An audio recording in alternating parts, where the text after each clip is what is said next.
Hi, welcome to another episode of Worship Leader Conversations. Thanks for joining me. If you're watching live or if you're watching this on catch up on YouTube or wherever else you're catching this up on, thank you for watching. Thank you for joining us. These Worship Leader Conversations are all about connecting with worship leaders with other worship leaders, and hearing people's journeys, hearing people's stories. It's all about learning from other people's journeys. One of the best ways to learn and to grow is to watch what other people do and learn from them. And the whole idea of these worship leader conversations is that you, as the viewer, if you're a worship leader, can listen to the stories from other worship leaders and learn from their mistakes, learn from their successes, and help develop and define your growth as a worship leader.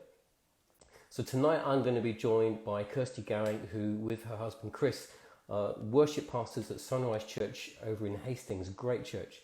I'm going to be bringing Kirsty in a very short while. Before I do that though, a couple of things I just want to mention is, first of all, this Sunday is our next 631 Worship Online event. Going to be happening via Zoom this Sunday evening. The Zoom meeting opens at 7:15 and we kick off at 7. We've got two great speakers this week. This time we're going to have Sarah Lowry, who I spoke to a few weeks ago from up in Coventry. She's a worship leader with CFAN UK and with her church, CLM Church in Coventry. So we're going to be hearing from her, and we're also going to be hearing from Daniel Agaman, who is the worship pastor of our family church Guildford congregation. Another great guy. I'm really looking forward to him sharing his heart as well. I know there's a whole bunch of the Guildford team that have signed up, so they're looking forward to hearing their worship team leader share this weekend. You can book in for free at 631worship.com. It's completely free, but you need to book in so that you get sent the login details. And if you're involved in worship in any way, in whatever capacity, then this is for you. You get to meet with other worship team people from all over the UK. We've got loads of people coming from everywhere. And you get to connect with them, you get to hear some inspiring messages from the speakers that I mentioned.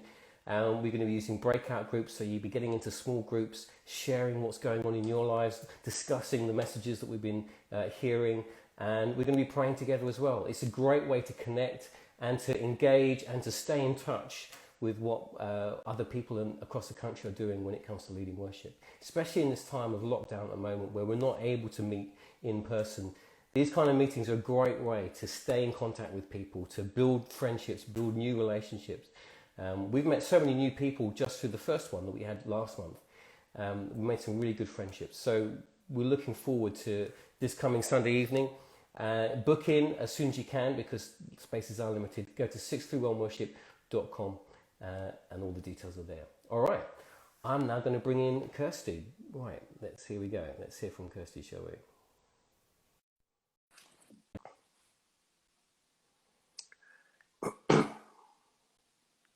Here we go. Hello. Hello. Hi. Thanks for joining me. That's all right, no worries. That's a very smart guitar you got there behind you. Yeah. That's my baby. That's my baby. That's yours. Okay. Yeah. Wow.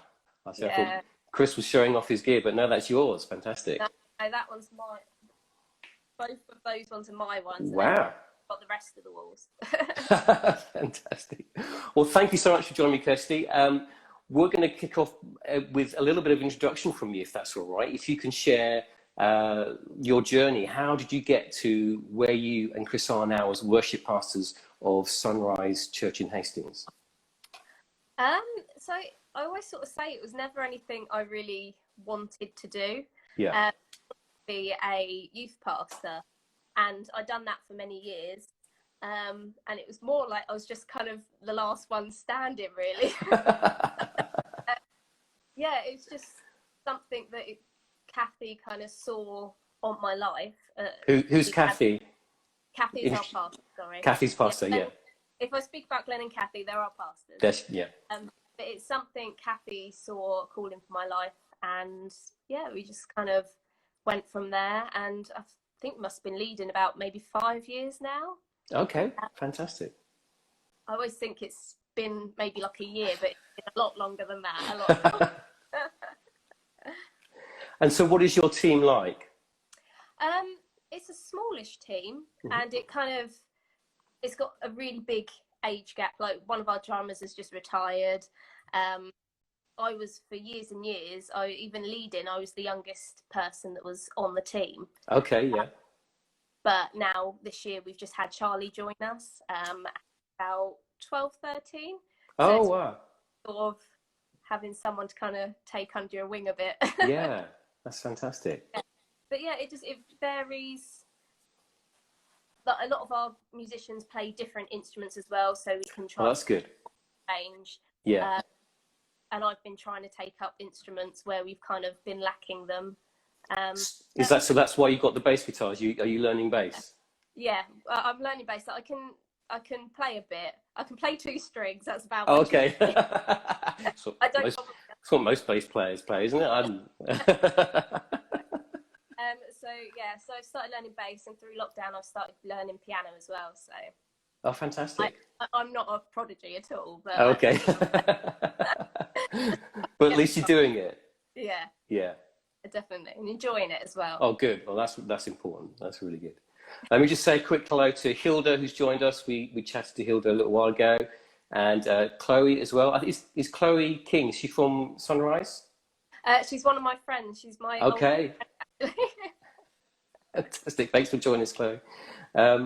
So let's move on. So your team, does it have a vision statement, anything like that, or a culture that you've kind of actively implemented? We don't really have a mission statement. It's just more about that I drill into them all the time that we're up there to worship God, not for our own pride or anything that we want to sort of get fame and glory for. Sure. It's His glory. And yeah, that I think we're all sort of on that same page. We've all got the same heart to worship. Yeah. And we have fun as well, and we enjoy being up there as a team. Like, we do have our ups and downs, and sometimes it is a struggle, but yeah, just enjoying what we're doing and worshipping God. That's fantastic. So you said you've been leading the team for the last 5 years. How did it work for you transitioning from the previous team leader as a new leader? Were you in the team before that, and then you stepped up to take over the team from someone else? How did that whole transition process work for you? So I've been in Sunrise Worship Team. Well, I've been in Sunrise since I was 16. Okay. And I was very, very nervous to start off with. I never really liked to sing with the microphone here. So it was kind of a long time to actually get that kind of courage to sing.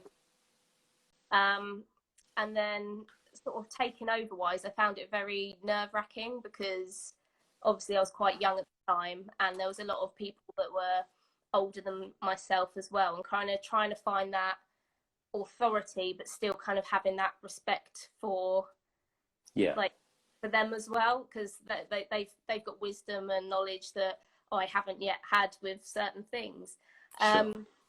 But they were all so lovely and just listened to me and tried what I said, and if it went wrong they kind of went with it and tried to so it was kind of a long process. There was lots of ups and downs over the time, but no. And so you said you initially found it you were nervous with holding the microphone and singing that. How did you kind of overcome that? How did you get through that pain barrier, as it were, to be able to actually feel like you are not just singing but actually leading worship? I think it was more like I was kind of just chucked in the deep end. I remember actually what song it was. It was Revelation song. Yeah. And the leader at the time just went, "Oh, can you just try bring us in?" And I was like, "Oh." And so I did, and then we just kind of, after I'd finished leading, they kind of just stopped the band, and my friend Matt Barnes actually. Yes. Oh yes. Yeah. Just went, "Where did that come from?" And that kind of just sort of was it really, and I was called on more to lead different bits and pieces. Yeah. And so you just kind of just doing it, your confidence grew, and yeah, definitely. Yeah. That's great. So what have been some of the biggest challenges then that you have had as a team leader over the last 5 years? And how have you overcome those challenges? So the last sort of 3 years, as you know, with Monty. Yeah. Well, actually, why don't you kind of quickly share that story? So when I had my son Monty, he was born at 25 weeks gestation. Wow. So that meant he was weighed £1 13 ounces, and from birth we were told that he probably wouldn't survive. Yeah. And later on we found out he had a 20% chance of survival at birth. Yeah. And then due to other complications that he did have, it went down to basically he shouldn't be here. Wow. So for 4.5 months, we were in hospital with him. And during that time, we really, myself and Chris, just were so dependent on God. We were worshipping constantly, we were praying constantly. And he was our strength because we had none at that time. Yeah. What we found really difficult after he'd been released from hospital and everything was going fine, it was sort of that come down from being on that sort of spiritual high and sort of knife edge for so long of is he going to live, isn't he going to. We got back to church and we really kind of struggled. We were like, we're not being fed, we're not getting what we need to be getting out of this. Sure. And we kind of really struggled for a time, and we got to a point where we went, you know what, we just need a break from church, we need to go to a different church, just see what's going on. And so we went to another church one day, and it kind of just actually made us go, actually what we've got is really good. Yeah. And we went back and we spoke to our pastors, Glenn and Kathy, and we just talked to them and said, look, we need help, this is what we kind of need. And from there we kind of went on, and we've built we've got Cheeky Cherries, which is our kids group that I run, and we've got more of a creche now as well. Yeah. And it's things that we needed, and just more support as well, that we put in place that really helped us out through that time. And Fantastic. Then this year as well, I had a health scare that I had to go and have a biopsy done on my tongue. Okay. Because they thought it could have been a cancer thing, but praise God it wasn't. Yeah. Oh, good. And throughout that time, I struggled with what if the worst happened and I couldn't sing anymore? Yeah. Like, what am I going to do as a worship leader that couldn't sing? So in that time, I had to find my identity again in Christ rather than as a worship leader. Yes. And that kind of, I learned how to be more of a support system to the team rather than a driving force. Yeah. Which was, they were some really big challenges, but I think we're out the other end. Nice. Well, it's interesting. It's almost like a metaphor for where we are now. In the church is having to realise that it can't be church and sing at the moment in church. You know, so like finding our own identity as people in Christ without the opportunity to sing together. Yeah, has been a real challenge, isn't it? I think it's So you've kind of come through that season and found that your identity has become more solid in terms of who you are in Christ. Yes, definitely. Yeah, it was just kind of because worship's been such a big part of my life for so long. It was kind of such a big change to maybe not being able to and having to have a few months off as well for the process. It was a real struggle, but it was great. The team was so supportive as well in that time. They were praying for me and just so I could have that time out and not have to time as well. Yeah. That's fantastic. And how has your relationship with your pastors, Glenn and Kathy, grown over this season as well? You've had these conversations with them and so on. What kind of effect has that had on your relationship with them? Well, we're really good friends. They love Monty as well. They're so good at Monty, which is lovely. And they've always been a massive support throughout all my journey as a Christian. They are incredible. It's just our relationship continues to grow. Yeah. But it's their constant support as well that kind of gets us through everything. And they kind of know, we were talking about opening up the church, the other day, and we had a meeting, and they know, and I said to them, I went, we might not agree with everything, but we'll support you. Sure. Then, like, and they know our hearts, and sometimes we do have a bit of a fallout, but they know we'll follow them no matter what.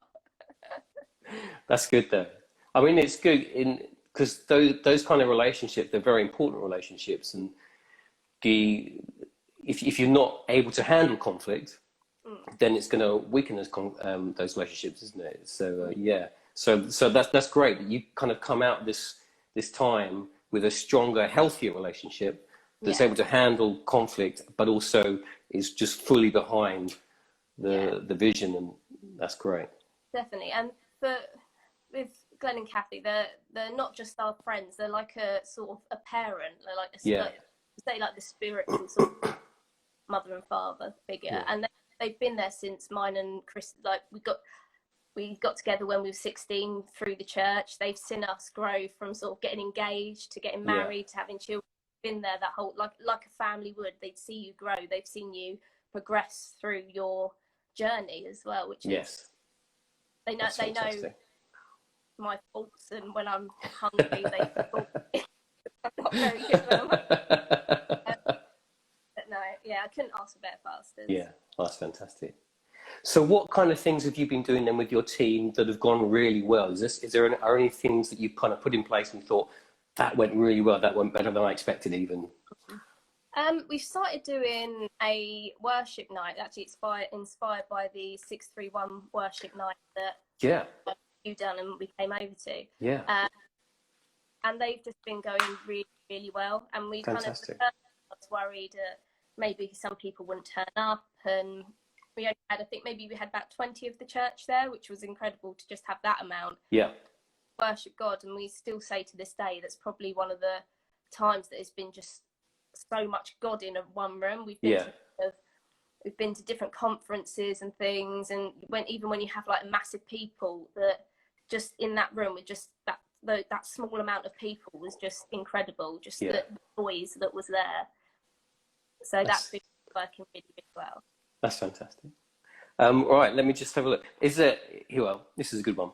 Looking back, I always enjoy asking this question. Looking back, is there anything in hindsight that you think, I wish I had not done that?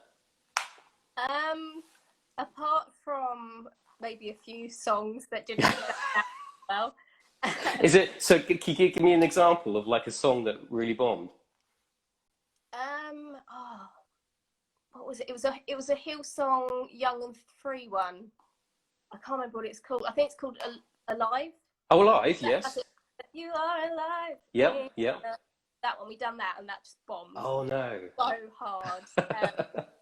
I think we tried to do it a second time, but we were just like, no, You do know, don't you? You almost, sometimes you can get the feeling almost halfway through the first verse, you think, this was a bad idea. Not working. So maybe a few songs. But other than that, I'm one of those people that everything happens for a reason. Yeah. And my failures have made me more confident and stronger as well. Is there anything that you feel comfortable sharing that, a mistake or something that you know you shouldn't have done, but actually through it, you felt like you grew and you got closer to God because of it? Almost, if you hadn't have messed up in that way, sounds like a bad way of asking this question, but do you know what I mean? If you did something that you probably shouldn't have done, but actually the result of it was that you actually grew in God even more so. It was probably, we were having a time of just learning some songs, and one of my team at the time came up to me and said that they weren't sort of 100% happy with the song that we were going to do. He didn't like the lyrics behind it. He didn't feel it was biblical, and I didn't handle the situation best. I kind of just, it was my own sort of frustration that I kind of took out that I shouldn't have.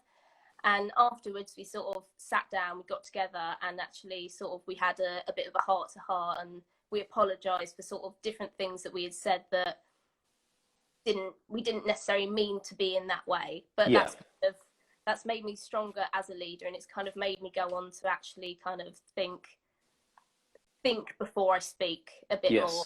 Yes. Especially if I'm not in the greatest of moods, and it's just sort of take a step back and think about how you're speaking, especially to a team that they work so hard as well. And I think it's fair to say you're not alone in experiencing having those kind of experiences. I think we've all been there. So has there been any over the years that you've been learning as a worship leader and as the team leader, the team pastor, has there been any kind of advice that someone has given to you that has really stuck with you, that's kind of maybe molded the way you think, or has changed your approach, or has been just like one of those sort of rock statements that you go back to?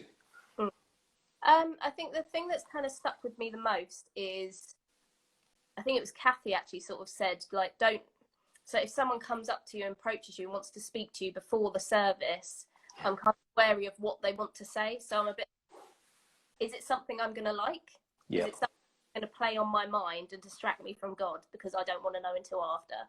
It's making sure that nothing's going to get between me and God before we've got together. Yeah. Like, have that time of worship, we have the word, and then anything that happens after that we'll deal with. Yeah. And so it's kind of just making sure that anything that needs to be said is said after. Yeah. But that's something that I've kind of kept all these years. And yeah, that's good advice. That's good advice. Well, thanks so much, Kirsty. It's been great. Is there anything else that you kind of like on your journey that you think, if you could look back to like your 16-year-old self, just about to start in the worship team, whatever, and what would you say to her? What would you say to help her, not necessarily avoid some of the mistakes that she made, but at least what would you say to help keep her going in the right direction? I think you're better than you think you are. Yeah. And yeah, rely on your team more and listen more. Mm-hmm. Just keep going. Just keep doing what you're doing, and it just, whatever happens makes you stronger. And yeah. That's great. That's really great. Are there any books or podcasts that you're listening to, books that you're reading at the moment that you would recommend to other worship leaders? I'm really enjoying Life Church's podcast at the moment. They've been saying some really great things through lockdown as well. Is that Life Church in Poole or Folkestone? Or it's the big one with Gamble. How do you say their last name? Oh, I don't know that one. Oh, okay. Well, you have to let me know, and I'll post it in the description, YouTube description. Yeah. Okay. Yeah. So what kind of stuff are you getting from that? Well, they were just sort of saying the other day about we're living through history at the moment, and what are you saying to, like, over Facebook and what you're portraying? That's what people are going to look back in their history books and see. Yeah. And just to be careful of what you are saying. Don't forget about, like, the good that's going on as well. There's so much evil and hatred that's going on, but there is good out there, and that always wins. So that was a really good one. It really hit home. Okay. So Life Church, we'll look out for that. Yeah, if you let me know the link or something, I can post it in the description so that people can check that out as well. Brilliant. Well, thank you so much, Kirsty. Thank you for giving up your evening. Thank you for having me. It's been a pleasure. So just tell people, if they want to connect with Sunrise Church Hastings, how do they do that? So we've got an Instagram, or we've got the website. If you type hastings.church, then that will bring you to our main page, and then you can connect through there. Or there's Sunrise Church UK on Facebook, where you can find us. Fantastic. Great. Thank you so much, Kirsty. It's been a real pleasure chatting with you. Thank you for sharing your stories. And all the very best. Love to Chris and the rest of the team as well, and Glenn and Kathy. You guys are such a great church, Danny. We love connecting with you. And we'll see you hopefully sometime soon. Definitely. When all this ends, whenever that happens. All right. Thank you very much, Kirsty. Thank you. Thank Bye. you. See you soon. Bye-bye.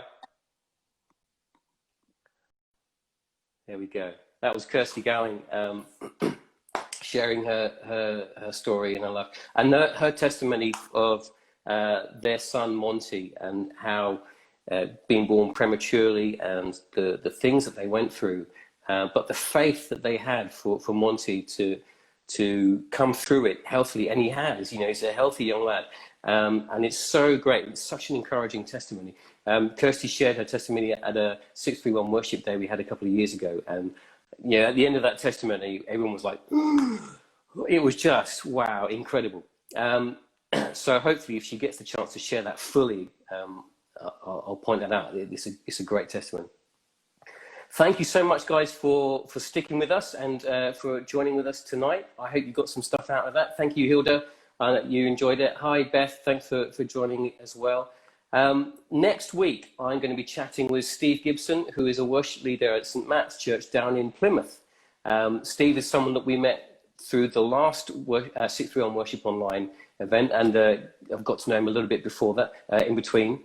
So I'm looking forward to chatting with him. He's a great worship leader, very passionate about leading teams and raising teams up, raising up leaders and helping and serving them and helping them do what they do really well, which is good. So he's a really good guy to connect with.